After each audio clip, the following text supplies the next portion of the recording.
साथियों नमस्कार। आप लोगों को ये जानकारी देना चाहूँगा, जब कोटा वर्कशॉप को एलन का लोड प्राप्त होता है, 32 वैगन का जब लोड प्राप्त होता है तो इसका डीजी सर्टिफिकेट ट्रैफिक यार्ड में हमें मिल जाता है। जब हम वो डीजी सर्टिफिकेट से गाड़ियों को क्रॉस चेक कर लेते हैं तो उसके बाद फिर हम इसको क्रॉस चेक करते हैं अपने द्वारा एक्सप्लोसिव डिवाइस के द्वारा। एक्सप्लोसिव डिवाइस ऐसा डिवाइस है जिसके द्वारा हमें ये पता पड़ जाता है कि गाड़ी में गैस है या नहीं है। इसमें एक सेंसर लगा होता है जो ये आप देख रहे हैं। ये सैंपलिंग वाल्व के आउट प्लग को खोलकर ये सेंसर को इसमें इंसर्ट कर दिया जाता है और फिर उसके बाद हम जब ये इस मीटर को एक्सप्लोसिव मीटर को ऑन करते हैं तो ये हमें लेवल्स बताता है, ग्रीन, येलो और रेड। इसमें ये बताया कि हमारे बैरल में एलपीजी तो नहीं है। अगर एलपीजी है तो हम उसे अटेंड नहीं करते हैं। अगर ये ग्रीन पर है तो इसका मतलब इस बैरल के अंदर एलपीजी नहीं है, जो काम करने के लिए बिल्कुल उपयुक्त है। तो हम जब कंफर्म हो जाते हैं तो क्रॉस चेक करने के बाद इस तरीके से सैम्पलिंग वाल्व को ओपन कर दिया है हमारे स्टाफ अब्दुल सईद ने।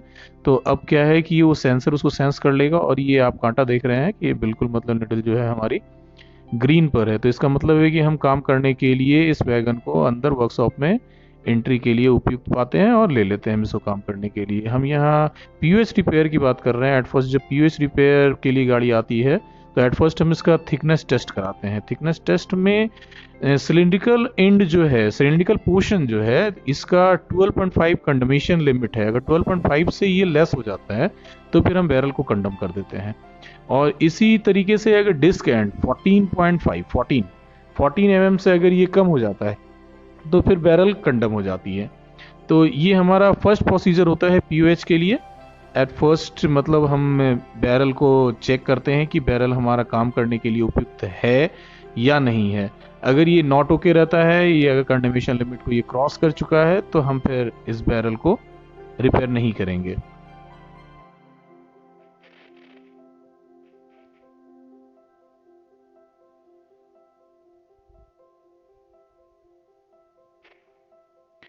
थिकनेस टेस्ट के लिए हम पॉइंट जो आप ये देख रहे हैं, पॉइंट जो हम बनाते हैं ये जिगजैग पोर्शन में बनाते हैं। और ये थिकनेस टेस्ट जो है हमारे पास लैब से स्टाफ आते हैं और उनके द्वारा अल्ट्रासोनिक थिकनेस गेज के द्वारा प्रूफ लगाकर ये थिकनेस टेस्ट किया जाता है।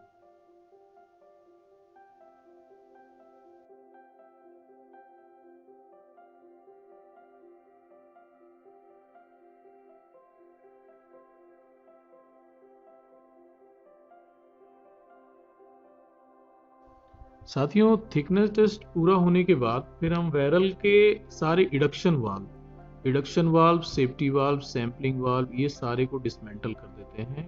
डिसमेंटल करके गाड़ी पर से हटा देते हैं। तो इसके लिए 30-32 का स्पैनर यूज होता है इडक्शन वाल्व के लिए। फिर 32-36 का स्पैनर यूज होता है, बॉक्स स्पैनर यूज होता है सेफ्टी के लिए। और डायफ्राम को ओपन करने के लिए हम 36-38 की बॉक्स स्पैनर को यूज करते हैं। उसके बाद जब हम इसको पूरा ओपन कर देते हैं, ओपन करने के बाद डायफ्राम को हम बाहर निकाल देते हैं। डायफ्राम को बाहर निकालने के बाद इसके बैरल की इनर क्लीनिंग होती है। आप देख रहे हैं कि हमारे स्टाफ बैरल के अंदर उतरे हुए हैं और उसके बाद अंदर सैबल के द्वारा इसकी पूरी सफाई होती है। और सफाई पूरे बैरल के करने के बाद ये पूरा कचरा को बाहर निकाल देते हैं। प्रॉपर क्लीनिंग होती है बैरल की।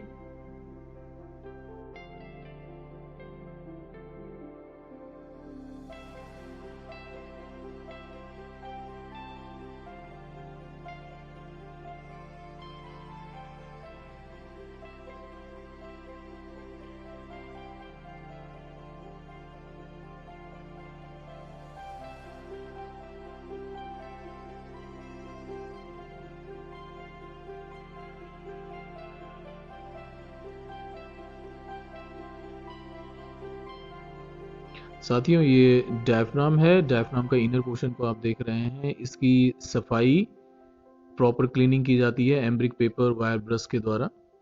और अगर इसमें कोई डैमेज होता है तो डैमेज को हम रिपेयर करते हैं। अगर कोई पाइप गड़बड़ है तो उसको रिप्लेस कर दिया जाता है।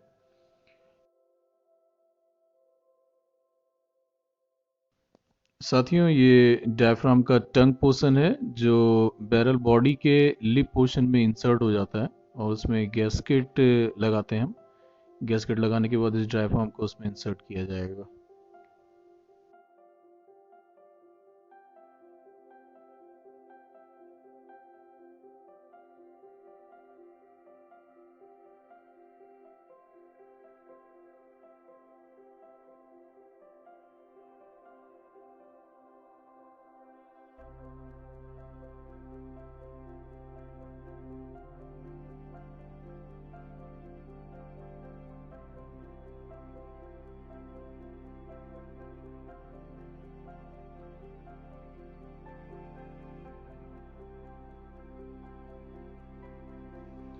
ये इसमें गैस्केट लगा दी गई है इसके लिप पोर्शन में, और उसके ऊपर से ये सीलिंग कंपाउंड लगाया जा रहा है। सीलिंग कंपाउंड लगाने का पर्पस ये रहता है कि इसके बीच में अगर कोई एयर पॉकेट बन गई हो तो वो उसको बंद कर देता है, ताकि लीकेज के चांसेस बिल्कुल नहीं के बराबर रहते हैं।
डायफ्राम की प्रॉपर क्लीनिंग होने के बाद ईओटी क्रेन की सहायता से, क्योंकि ये वेट में काफ़ी भारी होता है, तो ईओटी क्रेन के हेल्प से हम इसको ऊपर की ओर ले जाते हैं और बैरल में इंसर्ट करते हैं।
ये डायफ्राम को इसमें इंसर्ट किया जा रहा है।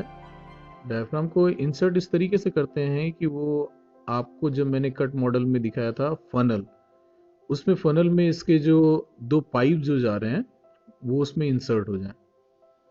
ये काम काफ़ी सावधानी पूर्वक किया जाता है।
डायफ्राम को प्रॉपर सेट करने के बाद इसमें आपको जानकारी के लिए बता दूं कि ये 24-120 के स्टड के द्वारा इसको सेट किया जाता है। इसमें टोटल नंबर ऑफ स्टड्स जो हैं 20 हैं।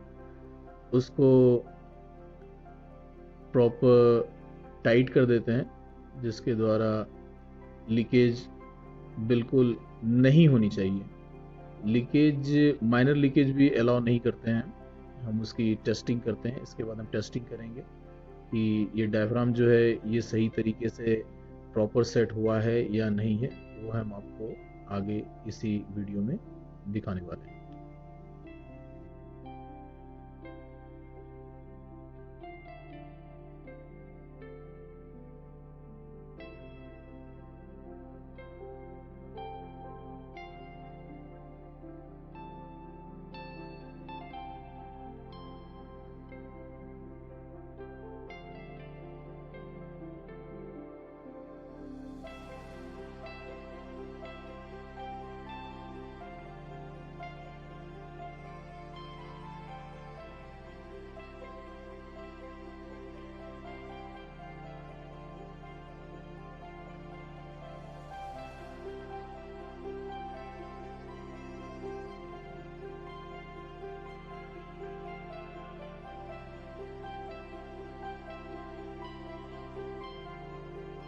इसे टाइट करने के लिए हमारे पास न्यूमेटिक प्रेशर गन है जिसकी सहायता से हम इसको टाइट करते हैं।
पीओएस रिपेयर में हमारे यहाँ प्लेटफॉर्म का वर्क भी होता है।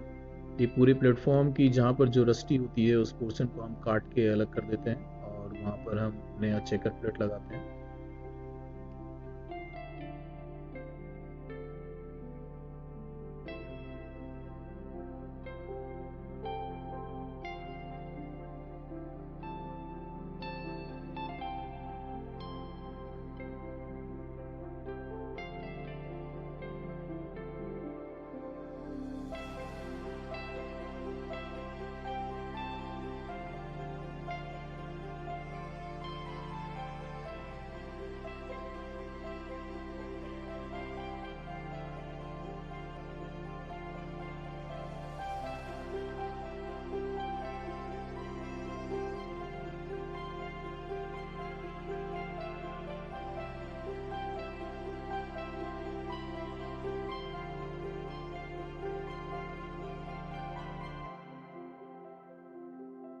प्लेटफॉर्म की पूरी फिटिंग एवं बिल्डिंग हो जाने के बाद हम इसमें इंडक्शन वाल्व और सैंपलिंग वाल्व इसको असेंबल करते हैं।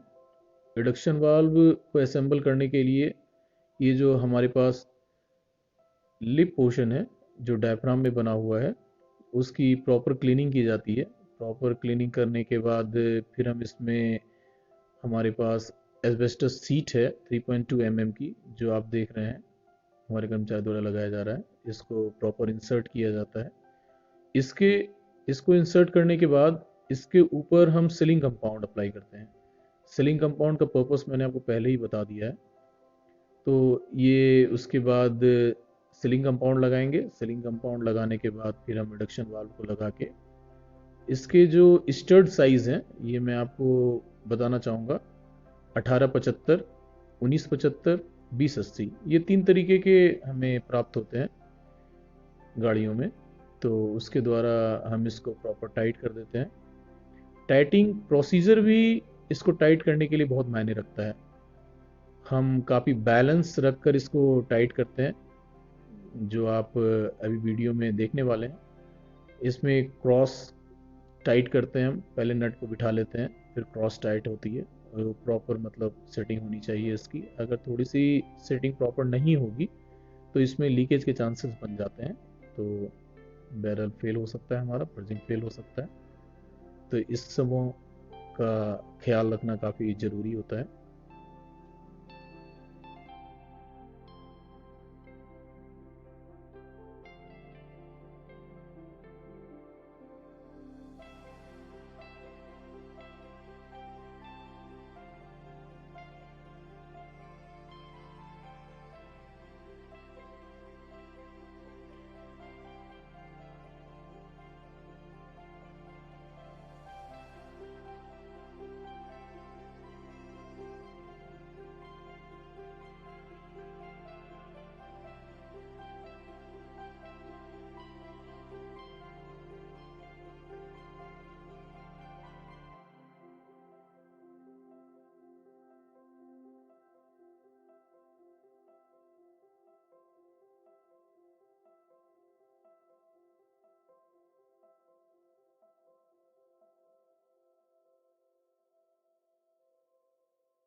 रिडक्शन वाल्व और सैम्पलिंग वाल्व, इनकी प्रॉपर फिटिंग होने के बाद फिर हम हाइड्रोलिक टेस्टिंग करते हैं इस वैगन का। इसमें पूरा पानी भर दिया गया है और ये आप देख रहे हैं, ये पंप है। पंप की सहायता से इसमें प्रेशर डेवलप करते हैं।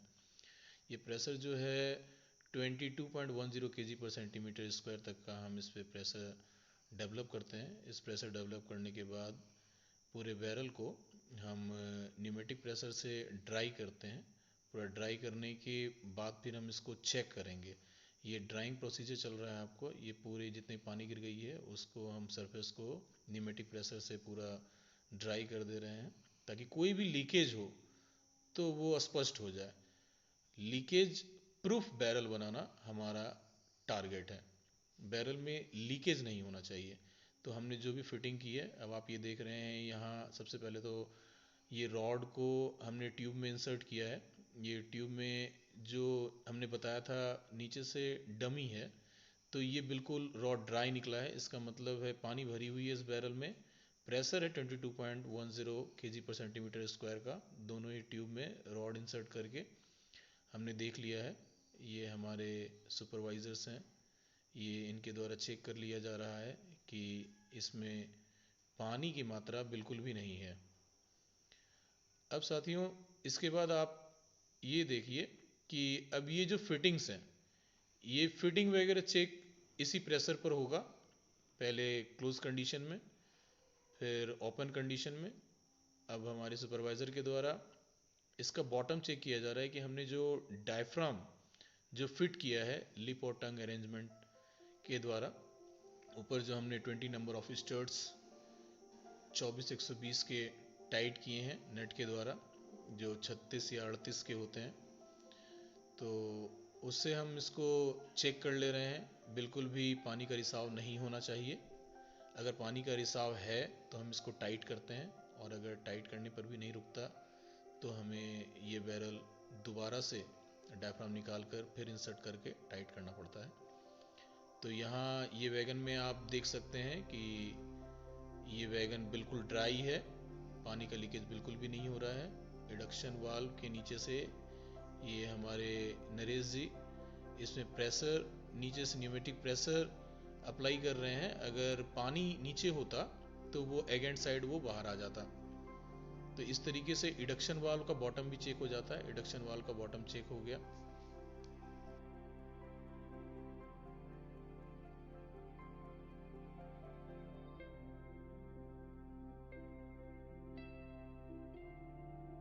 साथियों, हाइड्रोलिक टेस्टिंग होने के बाद पूरे पानी को हम बाहर निकाल देते हैं। न्यूमेटिक प्रेशर अप्लाई करने के बाद आउटलेट वाल्व से सारा पानी बाहर निकल जाता है, जो हमारे पास स्टोरेज टैंक है उसमें जमा हो जाता है। उसके बाद हम इसमें न्यूमेटिक प्रेशर अप्लाई करते हैं। न्यूमेटिक प्रेशर ये अप्लाई करने का प्रोसीजर आपको दिखाया जा रहा है। जिस वाल्व में हमने न्यूमेटिक प्रेशर लगाया वो वेपर रिडक्शन वाल्व है। इस वाल्व को ओपन कर दिया जा रहा है। ये न्यूमेटिक प्रेशर अप्लाई हो रहा है। इसमें न्यूमेटिक प्रेशर का पाइप लगा दिया गया। न्यूमेटिक प्रेशर का पाइप लगाने के बाद जिस वाल्व में हमने इसको लगाया उस वाल्व को ओपन कर देते हैं। ये हमारे साथी द्वारा इसको ओपन कर दिया जा रहा है। ये पूर्णतया ओपन कर दिया गया। पूर्णतया ओपन करने के बाद जो वाल्व बचे हुए हैं उनको क्लोज कर दिया जाता है, ताकि ये बंद कर दिया गया। वाल्व को ये अच्छी तरीके से टाइट कर दिया गया, ताकि इसके अंदर, बैरल के अंदर तो हवा जा रहा है लेकिन इससे बाहर नहीं आएगा। इससे क्या है कि अब बैरल जो है हम 6 kg पर सेंटीमीटर स्क्वायर के प्रेशर पर चार्ज हो जाता है। अब इसमें क्या है कि हम सोप सॉल्यूशन अप्लाई करते हैं। सोप सॉल्यूशन ये पूरा डाला हुआ है और हमारे सुपरवाइजर द्वारा गाड़ियों का बॉटम चेक किया जा रहा है। Bottom check, diaphragm check, safety check, recheck आप इसको कह सकते हैं कि हम इसको रीचेक करते हैं रीटाइट होने के बाद, क्योंकि हाइड्रोलिक टेस्टिंग में प्रेशर बहुत ज़्यादा होता है। उसके बाद उस प्रेशर को रिलीज़ करने के बाद फिर हम वैगन को रिटाइट कर देते हैं। रिटाइट करने के बाद फिर ये जो प्रोसीजर आप देख रहे हैं ये टेस्टिंग प्रोसीजर है, जिसमें पूरे में 6 kg का प्रेशर है। अभी बैरल में न्यूमेटिक प्रेशर है। न्यूमेटिक प्रेशर अप्लाई होने के बाद अब हम इसको चेक कर ले रहे हैं, क्रॉस चेक, कि अब हमने जो बैरल रिपेयर किया है ये हर तरीके से ओके है। ये हमारे साथी द्वारा ट्यूब को चेक किया जा रहा है, कोई ट्यूब तो लीकेज नहीं है। अगर कहीं पर कोई प्रॉब्लम होती है तो हम उसको अटेंड करेंगे।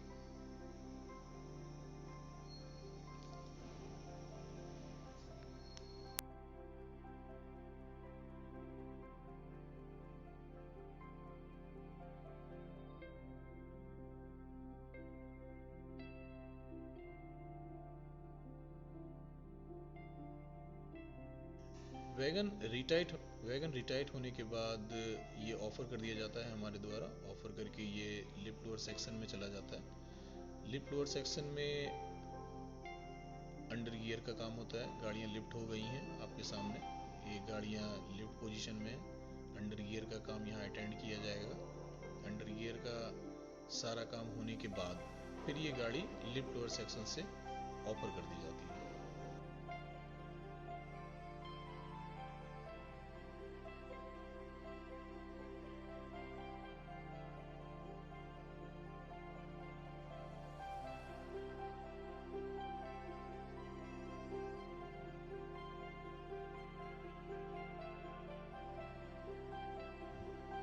लिफ्ट लोअर सेक्शन का कार्य पूर्ण होने के बाद इसे पेंट शॉप में प्लेस कर दिया जाता है, जहां गाड़ी पूर्णतः पेंट कर दी जाती है। डबल कोट पेंट होता है BTP GLN वैगन पर। ये रेड स्ट्रिप इसलिए दी जाती है कि इसमें डेंजरस मटेरियल, इनफ्लेमेबल मटेरियल है, दैट्स वाई। और वाइट इसलिए दी जाती है कि बैरल कूल रहे।